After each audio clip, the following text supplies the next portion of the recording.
Welcome sa ating BL At at CBDN. CBTL. Yeah. So, ang ating istorya for today is this is the second story that is about the Dome Sub universe. Yes. I think it's the second one. Yeah, I remember that this is the second one. So, ang title nito, Dome Sub Universe. Title nito is Collar Kiss. There. Collar Kiss. Collar Kiss. So, summary. Miki Kuroda, a college student, was forced to wear a collar in the past and has come to reject DOMS due to his trauma.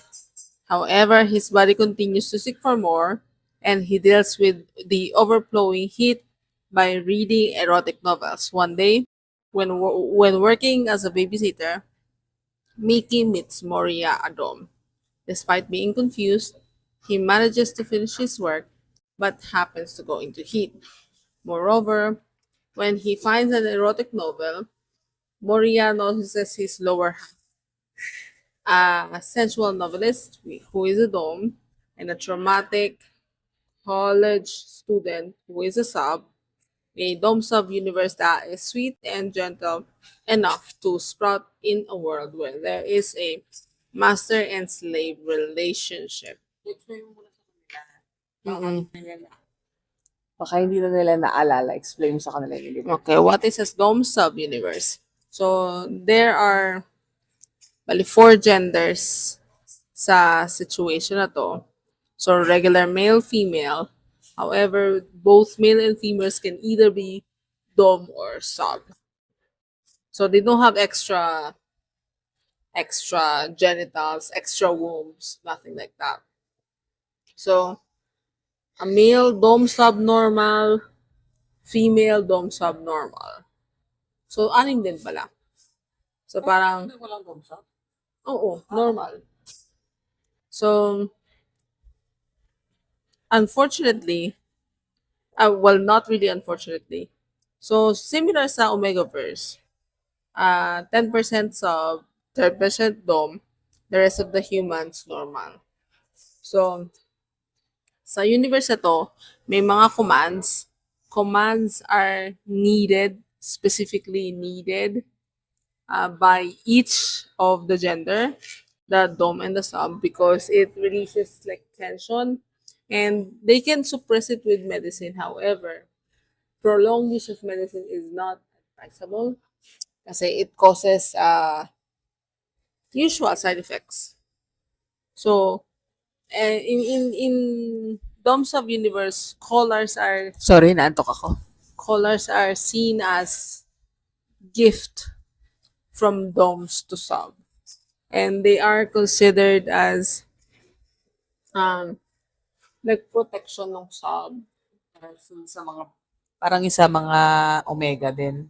Well, not necessarily. It's not like that. Parang ito lang ipinapakita nito, I'm owned by someone. No.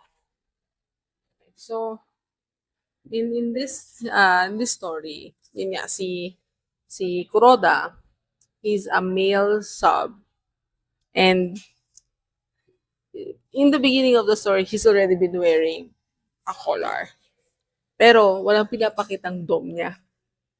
So, he's working as a babysitter sa agency. So, nakatanggap siya ng work na yung pinuntahan niyang bahay, pag-answer pa lang ng doorbell, ramdam niya na, sa isip niya na, oh no, this guy is probably a dom. And then, nung pag-open ng door, dom nga. Pero wala siyang nasabi kasi nagmamadali yung lalaki na he has a deadline, he needs to go take care of the baby, and he left. So, nasa loob lang yung hindi siya nakapagsabi na magbaback out na siya. Wala siya sabi atol. So, yun. Inalagaan niya yung bata, nagbasa sila ng libro, tapos nakita niya yung shelf, buong punong-puno ng bookshelf. So, like, after that, he started going into heat. So, may heat moments sila, pero hindi sing grabe ng Omegaverse heat. meron din silang nilalabas na pheromones, ganyan. But hindi extremely intense. So, sa situation na to, naabutan siya nung boss, si Maria, naabutan siya. And then, of course, nakita yung, yung pula niya, and sabi, nag-command sa kanya, come. So, they went to the other room.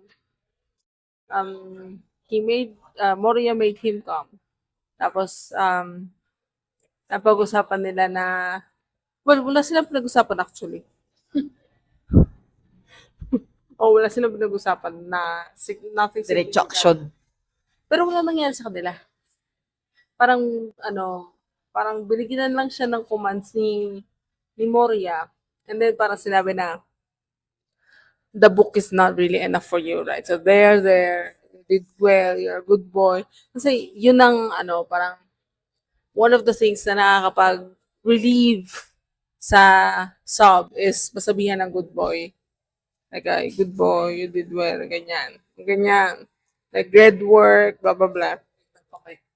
Ang lamig ng kamay niya, mga friends. Grabe. Gagawin natin. So, anong oras na? 9:30. So, next chapter, sabi niya sa isip niya na, mag-quit na siya. Hindi na siya hindi na siya babalik. But then, ito, nung bumalik siya doon para magsabi na hindi na siya mag-stay, hindi na siya mag-work for them,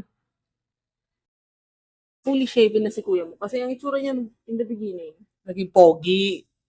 hindi, well, somewhat, pero ang itsura niya in the beginning, rough. Scary looking. Ayan siya. Oo nga, scary looking. Yan, mukha siyang murderer. But, yan. Scary. Sinabi pala niya na, to begin with, he does not like to be being a sub. So, hindi siya happy na sub siya. Ito, nangyari sa kanila. Parang niya lang, pinarelease niya lang kasi nga, in-hit itong si Kuya mo. ano to? Mickey ko something. Isa si Mickey. So, yun. Then, yung the next few, nung bumalik na siya for, Yung clean shaven man, sabi mo. ito, yan. Pogi. Diba? Oo. So, ito yung Saka batang nice inaalagaan niya, Shiri. Shiri. So, nanaginip kasi siya. Well, hindi siya nanaginip. Nung pag-uwi niya sa bahay, he was still in heat. So, nagbasa ulit siya ng libro. However, yung boses nung nasa libro, boses na ni Moria. Imagine. Yun na yung lumabas sa boses ni Moria. Just a second. Alam ko 9:30 Okay. mag-start. So, nung una, inabot niya na uli yung bata and then take care of the kid, blah, blah, blah. Tapos, nagtago na uli sa room si Moria to work. He's a writer. Okay. Oo, tapos, while they were hanging out, yung bagets sa siya, of course, pinagluluto niya ng pagkain, tapos siya pinaliguan niya. Tapos feeling ko, itong si Siri is also a dom. Kasi Yeah? mahilig Magpatang niya. O baka nakakita niya sa tatay. nakikita niya din siguro sa tatay niya. However, pero yung effect sa kanya, parang, hindi naman grabe, pero yung parang naalala niya lang yung tatay. Yeah. And then, nag-sorry sa kanya si Moria dahil dun sa nangyari nung una, nung parang biglaan na lang Okay. sa walang permission. Yeah. So, nung nasabi ni Mickey na gusto niya yung author nung librong binasa niya before, sabi niya, "Are you serious? Did you really like it?" Sabi niya, because I'm the one who wrote it. So, ito storya pala ni Moria. He was not diagnosed as a dom or a sub when he was a teenager.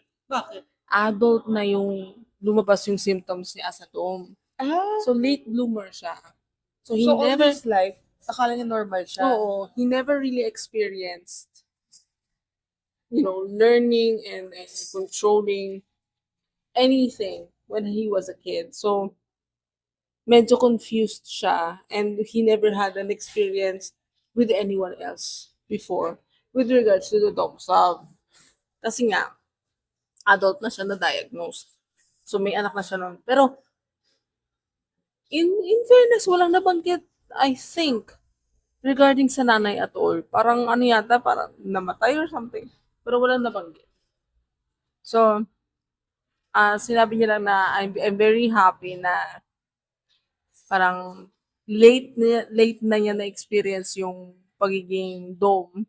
So, parang yung writing niya is makatotohanan kasi in a way, parang nare-retell niya ng genuine yung confused feeling, ganyan. So, tawag dito, bago siya umuwi. People na yung mata ko nakapikit na. So, bago siya umuwi, parang, sinabi niya, ito kasi, pinatutoy yung buhok niya. So, parang sinasabi nito ni, until you calm down, I'll do this for you. And then sabi ni, na kanya, ni Mickey, nung tapos na, I haven't calmed down yet. So, yun, just a little more. Malandi itong kuya mo. Pero, he's very scared of dogs. However, iba yung feeling niya pagdating kay Moria. Sabi niya, he's extremely gentle, na he normally, feels ang warm. dog is like, talagang nagdo-dominate. Hindi, Normally. hindi siya supposed to be like scary, forceful, dominating. I know. So, it needs to be like Siguro warm. sa kanya yun yung experience. Same. Unfortunately. So, ito sa sa third book, wala pa rin naman nangyayari sa kanila as in. But, napanaginipan niya na may nangyayari sa kanila. Like, the full commands like come, present, ganyan. So, napanaginipan niya, nagising siya, nandun yung editor. Si Nikawa yung editor niya. And then, lang naman, walang significant nangyari sa next chapter. And then, but nung end ng chapter, may inintroduce na isang Lalaki. isang lalaki. His name is Haga. And si Haga. So, Haga. And then sa next chapter, pinakilala ko sino si Haga sa buhay ni Mickey. It turns out, itong si Haga, yung dom na nagbigay ng colors kay Mickey. Yung bad experience.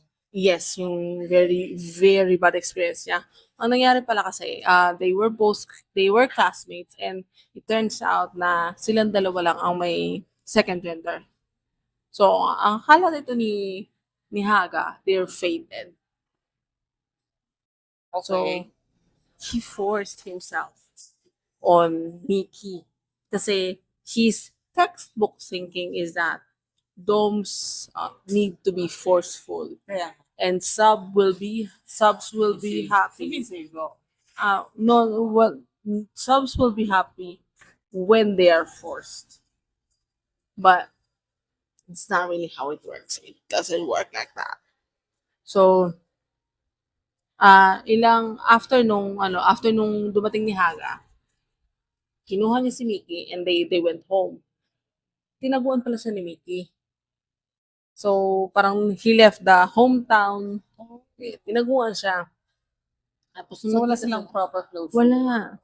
So, ngayon, nung pagbalik niya, nagkita sila, hindi na makalabas ng bahay si Mickey kasi ang command sa kanya, stay here or wait for me with a smile. Parang gano'n. Oo, sabi gano'n ni Haga. So, ngayon, ang sabi ni ang pangalan ito? Teka. Lumagpas pala ako. Hindi pala ako lumagpas.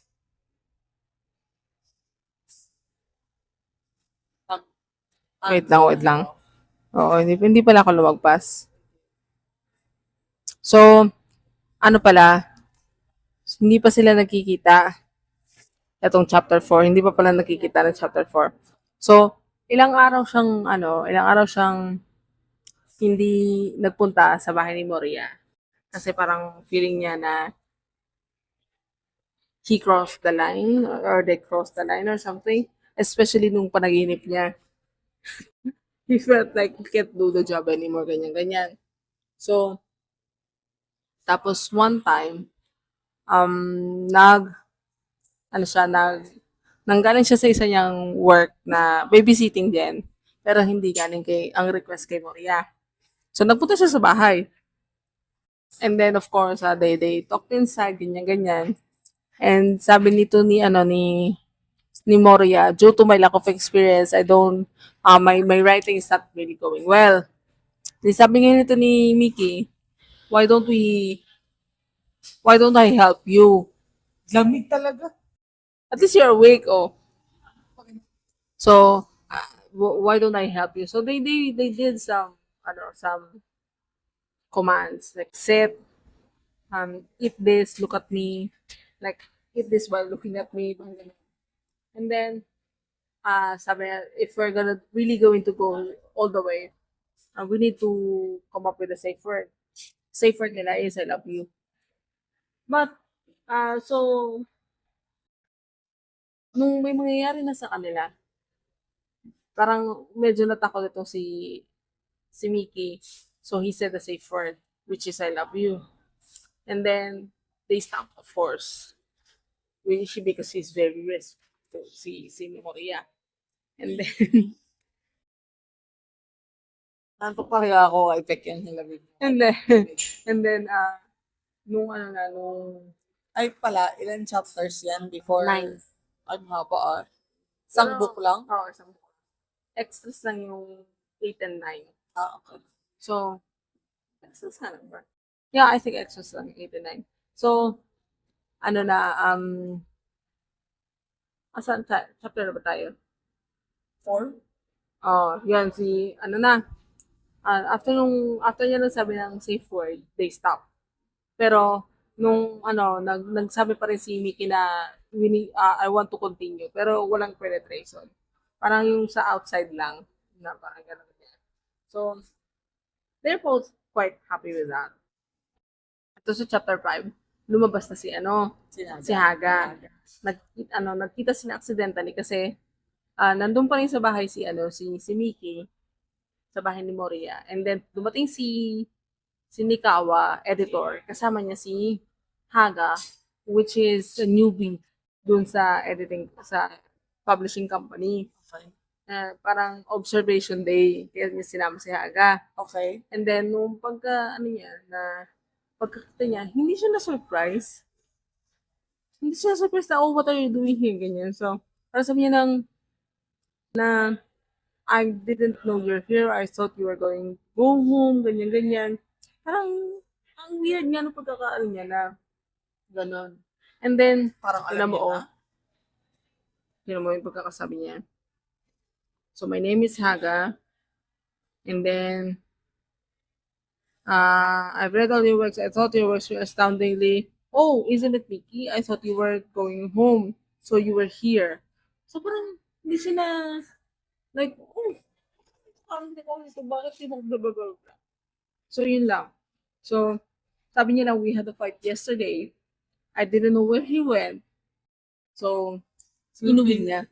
Kaya ganun yung ano niya, para to lie. Oo. Binild up niya Oo. yung lie. Okay.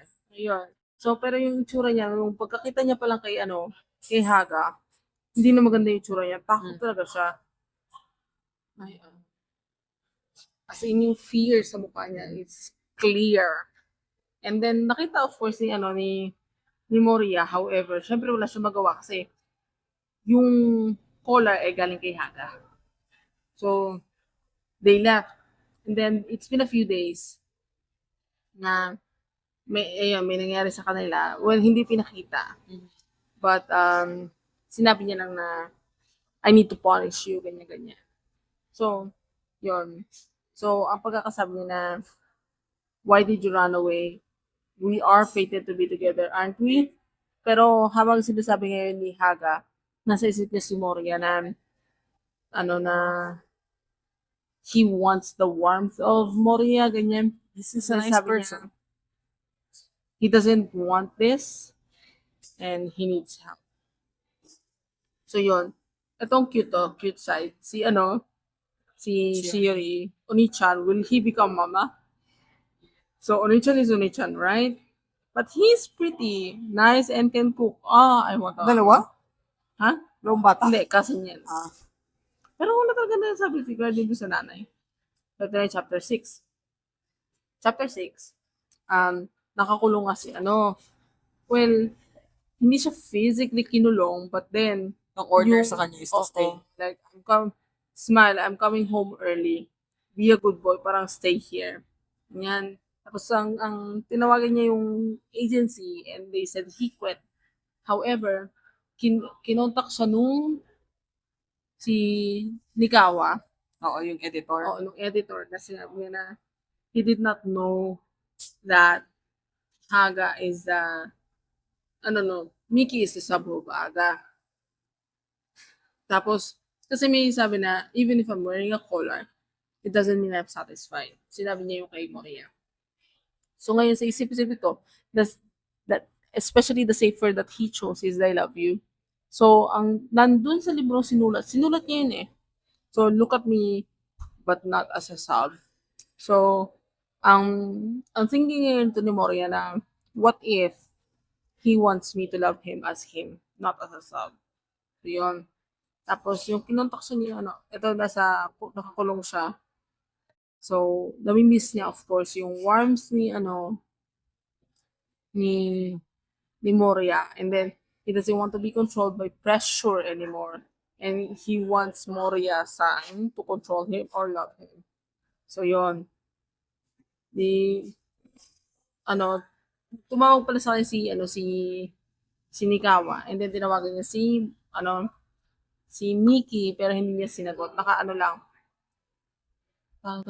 voicemail. Yan. And then sabi sa kanya, I want to hold you, I want to satisfy you because I like you. So I'm sure I'll find you and I'll go to you. So yun, parang yan. So sabi sa kanya, wait for me in the area. Ito, si Haga, syempre, ang tingin niya kay Moria, he's too weak to be a dome. So, he's sweet. That dome isn't dome-like.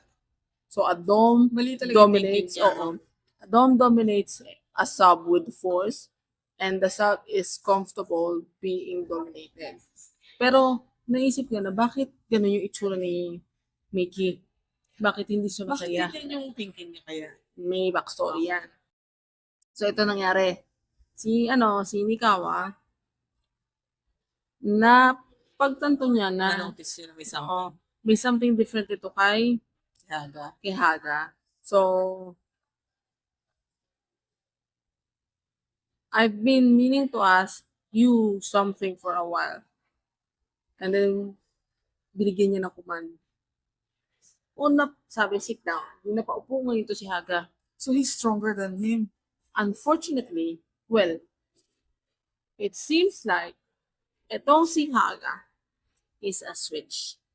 Can be both. Oo. So, may ganun din. kung may stronger sa kanya na dome, He gets dominated. he gets dominated. And sabi sa kanya, unfortunately, ang backstory niya, he was raped by a teacher. By a teacher?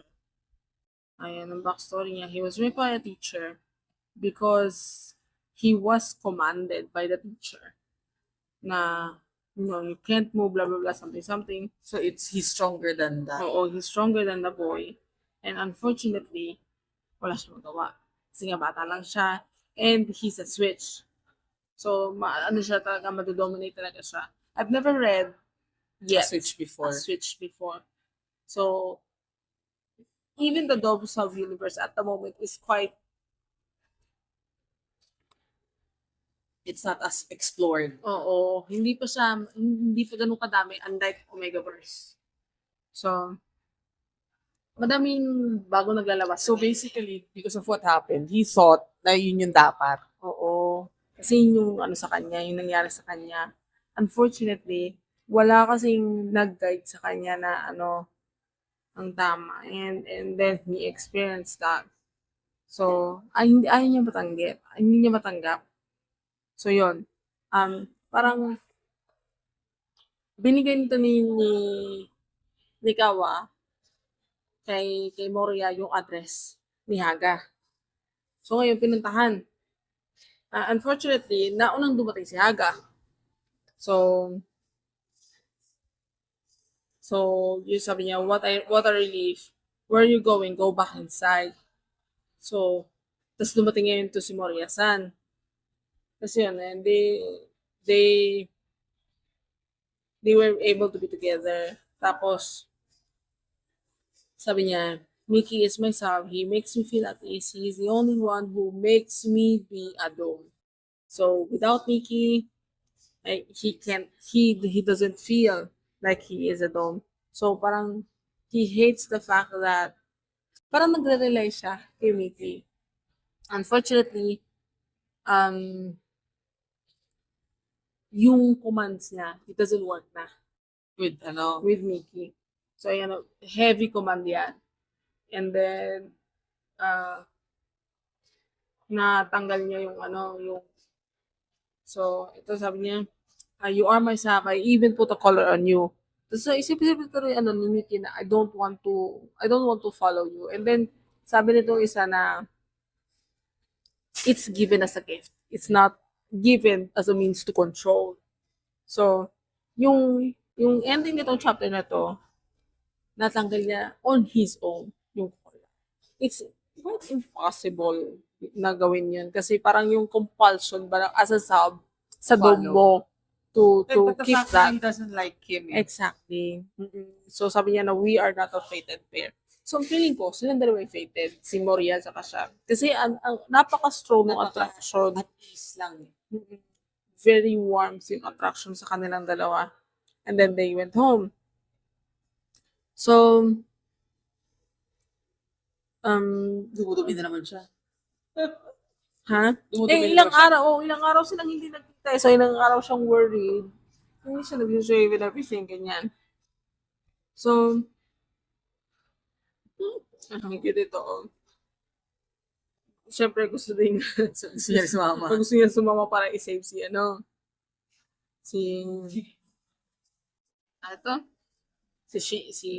Mickey. Cute niya, di ba? Kaya talaga, sabi ko sa isip-isip ko talaga, she's a dog.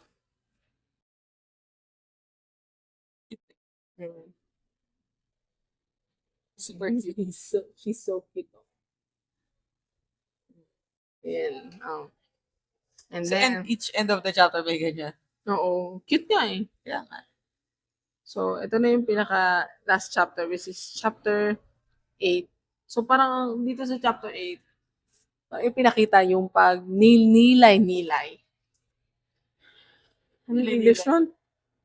Parang deep thinking ni Haga. Okay. Because, of course, he's very confused about being a switch. So, pero yun, this time, may nangyari na sa kanila. And then, of course, nag-iba na yung yung safe word nila. So, sabi niya, I think that using this safe word is going to be a problem from now on. So, they changed it to Ushio Sensei, which is the writer name ni Moria. Editor. Writer name ni Moria. Writer. Kasi author nga siya eh. So, yun, may nangyari na sa kanila and everything. So, commands and all that. But, of course, they're both happy. So, it was forced. oo. So, mukhang meant to be dyan si yun nga eh. Nikawa. Sa isip-isip ko nga. Nikawa. Oo. And then, yun. So, okay na yung situation. And then instead of giving a collar, he gave Mickey a necklace. Right? So, instead of a collar, so yon, nag-agree si Mickey, and because yung pagkaka-experience niya ng collar the first time, it wasn't a good experience. He looks super happy. It's Ito, a change of environment eh. very different. So yon, the okay yung relationship nila, and then extra. So ano lang, What's happening to them. oo, very lovey-dovey, yan, oh. So yan. Yun lang yung trabaho niya, babysitter lang. Student siya eh. College student. student. Oo. So yun. Yun lang. Oh. It's so cute. It's cute. Oo. And if you're going to read this first as the Dome Sub, maganda siyang entry to the universe. Introduction. So, wala masyadong hindi extreme yung situation. Oh. And every chapter, may paliwanag yung author regarding to what is Dome Sub. Pero walang additional information like differences and everything. Wala masyado. But, this is the good. Hindi mo narinig ka nila. Oh, narinig ako. Kapag Yung nakaraan na. Hindi, naririnig naman ako nung pinakita ko nung nakaraan. Nakita ko nung nakaraan. So, this is quite nice. So, very ano lang siya. At saka maganda Very rin na, mild. maganda rin na binigyan nila ng backstory si Haga. Hindi Oh. lang siya bad person. Oh. Pero kasi parang ang dating sa iba na just because something bad happened to him, it doesn't. The thing is, he thought that that's normal. Hindi Yun siya nga. sa hindi siya gumagawa ng mali. Kasi he think that's how it should be. Oo, unfortunately. Yun kasi yung nangyari sa kanya. Like, So, he he didn't thought, know if it's how it's how it's supposed to be, unfortunately. Yeah. So, yes. So, that is all for our BN at CBTL. CBTL. Color kiss? Ano nga yun? Nabura mo na eh. Hindi. Oh, color kiss. Bura niya na. Bye. Bye.